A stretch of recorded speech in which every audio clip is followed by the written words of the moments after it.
So I drove out the Cowichan Bay Road and I pulled over where we saw the swans yesterday.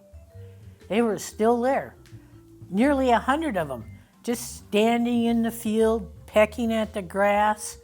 They dwarfed the Canada geese that were grazing with them. They all acted like it was no big deal, it was just ordinary.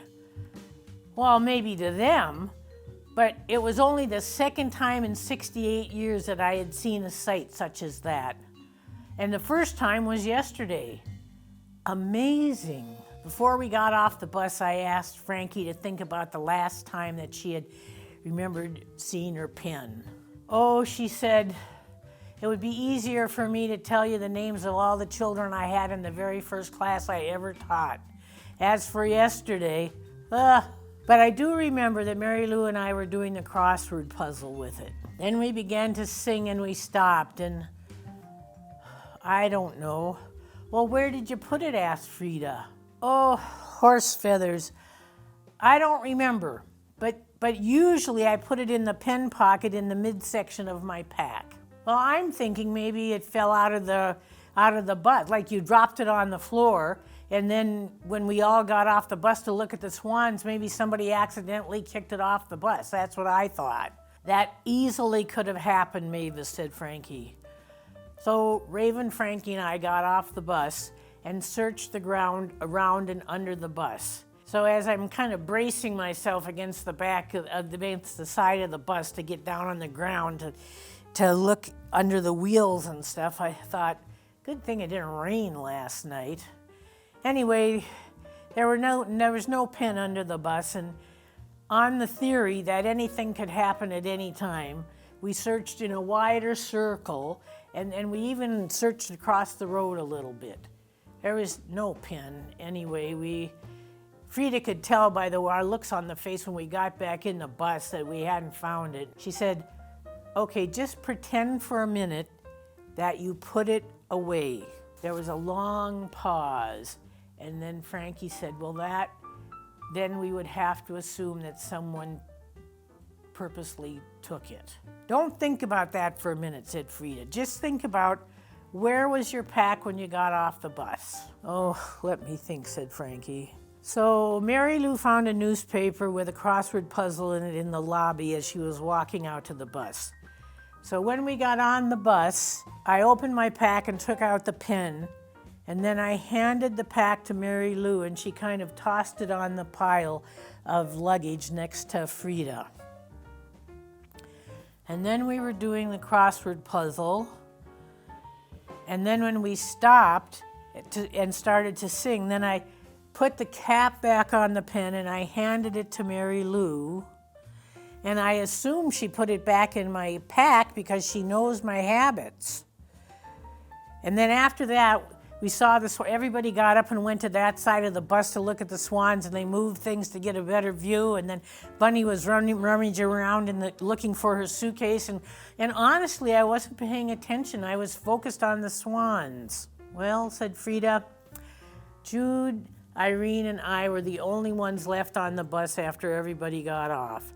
And nobody touched any luggage while you were gone. I would have known because it was all piled around me. Yes, but then I said, then Wayne loaded it all onto the luggage trolley and moved it into the hotel. And then after that, it was locked in the storage room, which was broken into, said Frida. We all fell silent as we tried to think of different scenarios that could have possibly happened. I started to imagine various penny pinchers stealing. I just couldn't, it was just too creepy. I looked at Frankie and Frida. I could guess by their furrowed brows that they were thinking the same thing. I hate feeling suspicious about people I like, so I just snapped back to driving. So where are we supposed to go when we get to Duncan, I asked. So Mr. Carstairs suggested we meet at City Hall at 12:30, and then he'd drive us to the doghouse for lunch. His Chamber of Commerce meets there, and afterwards he can drive people back to the hotel, said Frida. Well, he really doesn't need to do that anymore, said Frankie, because we have the bus. Yeah, well, it's better to stick to plans because if we start changing them in the middle, it could get all confused. Well, we've got time for a few shops as long as they're close to City Hall, said Frida. Any idea where City Hall is, I asked. Well, not exactly, but I can find it, Frida replied. Oh boy, I thought. Just past the bridge on the Trans-Canada, the strip mall part of Duncan started up. I slowed down and started to look for clues. Well, there's the Doghouse restaurant, said Frankie. Well, that was one thing found. So take a left at the Doghouse, said Frida. I'm pretty sure that road will take us in to downtown Duncan. So I turned left at the Doghouse, and we passed this huge parking lot that was part of the box stores. And then you could tell we were moving into the old downtown, because the first thing we came across was a train station, and it was sporting a fresh coat of paint, and it had a gazebo under which 3 teenagers were smoking God knows what. And then, oh look, said Frankie, there's a totem pole with a wheelchair in it. Oh, said Frida, I've read about that. It's Rick Hansen, the Man in Motion. They have a whole totem pole tour. It's one of their tourist attractions. The guy behind me honked, and so I stepped on the gas and crossed the tracks. What now, I said. Turn right and find parking, said Frida. We're there. Well, that was easier said than done. Even though old downtown Duncan was small, it was a maze of one-way streets and a mishmash of parking spaces. I finally found a space large enough on Jubilee Street where I could park the bus and let down the lift so Frida could get off. We were about 2 blocks from City Hall, which was doable for all of us. So Frida made a beeline for the thrift store on the corner, and she was very disappointed to find that there were 2 steps into it, because thrift stores are her favorite thing. But then she spied a gift store across the street that had no stairs. So she took off for there, and Frankie and I followed her. I mean, I'm not really much of a shopper, and I don't imagine that Frankie is either, but we were going with the flow. Raven asked if she could check out the restaurant on the corner. She said her cousin hangs out there a lot, and maybe she could meet up with him. So Frida waved her away, and I opened the door to the Magnolia, and Frida motored in. She didn't get very far because the whole place was so full of things. But the woman behind the counter realized immediately what was wrong, and she came forward and said, "Here, let me move some things for you." And she picked up a clothes rack with embroidered nighties on it and moved it to the side. And she said, from now you should be able to get to the counter. And once you're at the counter, you can see almost everything in the store. By the way, my name is Sharon. So Frida motored forward and we followed her, and it was true.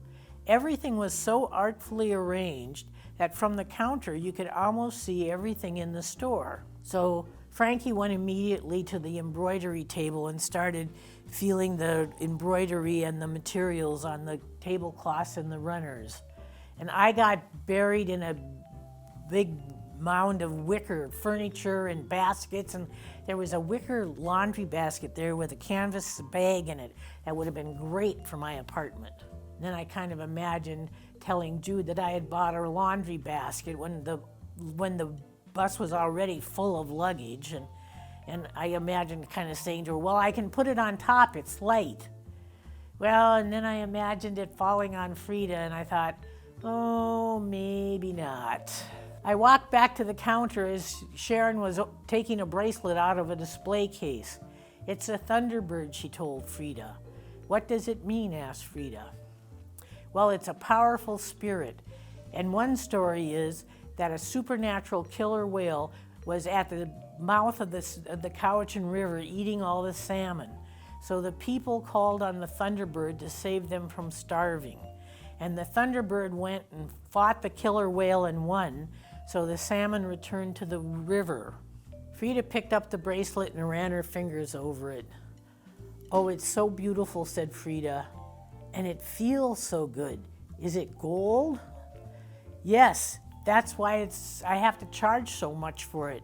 It's one of the most expensive things in the shop, but David had to pay for the gold to make the bracelet. Is he the artist? Yeah, his name is David Johnny, and he used to come by here when he was going to the school next door, and I think I might have been the first shopkeeper he ever asked to carry his work. Frida turned the price tag over. I see what you mean, she said, but I've seen other gold bracelets that cost way more than this. Well, he's just starting out. My oldest son is always complaining that he doesn't know what to get me for his birthday. I think I'll buy this and I'll tell him thank you for birthdays 70 through 75. Would you like me to wrap it? No, I'm gonna wear it, she said. I need a powerful spirit against MS. Frida handed over her credit card and I took a last look at the wicker basket. And then, where's Frankie? I said as Frankie came through the door. There's a reading and writing school for adults right next door. I've been reading the students' stories in the window. They're quite good, she said. We've got to go, I said. Do you want to buy anything? She sighed. The embroidered things are so lovely, but at a certain age, you wear out faster than your possessions. I knew what she meant. Maybe I was of a certain age. Raven had found her cousin at the Corner House restaurant and was going to stay there for lunch. You know, I said, City Hall is only about a block away. We could just walk down there and I could bring the bus up afterwards. That's a good idea, said Frida. Less complicated. When we got to City Hall, Mr. Carstairs was sitting in his car on a side street and May and Mary Lou were sitting on a bench. Where are Irene and Bunny? I asked. Well, they should be here, said May. They knew the plan, though really Irene doesn't seem to follow it much. Well, but Bunny was really keen. Did anybody see her? Mary Lou spoke up. Well, she and I went to an Oriental gift store together, and then we went to the stationer's, but she couldn't make up her mind about the stationery, so I left her in the store, and I don't know after that. Well, she came into the toy store while I was there, said May, and I looked for her when I was leaving because I wanted her to help me carry these gifts, but she wasn't there. Well, once again, May was surrounded by shopping bags. She had Christmas wrapping sticking out of one of them and a stuffed polar bear sticking out of the other one. Just out of curiosity, did anybody see Irene? Well, I saw her go into the sandwich shop across from the stationer's, Mary Lou said. I saw her after you, May said with a surprising edge in her voice. She was at the bank machine across from the toy store. The other penny pinchers looked at May. Frida said, I think May, Frankie, and Mary Lou should go in the car with Mr. Carstairs to the restaurant and order lunch. We don't want Carstairs to be late for his meeting. Mavis and I can wait for a few minutes for Bunny. That's a good idea, said Frankie and Mary Lou together. Then I remembered that May was diabetic, and sudden anger is the sound of is a clue of falling blood sugar. Mr. Carstairs was happy because he was already late, so the old ladies piled in the car and they left for the doghouse. I turned slowly around, looking to see if I could see anything of Bunny, and Frida did the same in her wheelchair. Look, she said, that street's got an Oriental gift store, a stationer's, and a toy store on one side, and 2 sandwich shops on the other. It's gotta be the street they were talking about. Let's at least go up and back and look in the stores. So we did, but no Bunny or Irene. When we got to the end of the street, Frida saw a bank across the street.